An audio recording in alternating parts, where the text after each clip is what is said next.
This program has helped me by preparing me for any step in any scenario that will come my way in the medical field.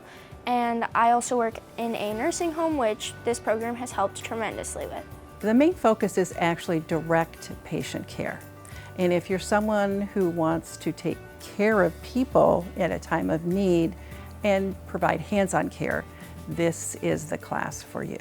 It's helped me by teaching me professionalism all the way, just how to present yourself walking into a job or walking into an interview or just having that simple conversation with that patient. It is how to take care of somebody no matter what environment they're in, how to give personal hygiene, how to help them understand what their physical therapy orders are, how to modify their lifestyles, and we basically help them learn how to do those activities of daily living. So what makes this class unique is the fact that students learn hands-on care that is transferable to healthcare settings. Many students get jobs even in their junior year at nursing homes. Senior year, there's clinicals, and they could be placed in actual hospitals.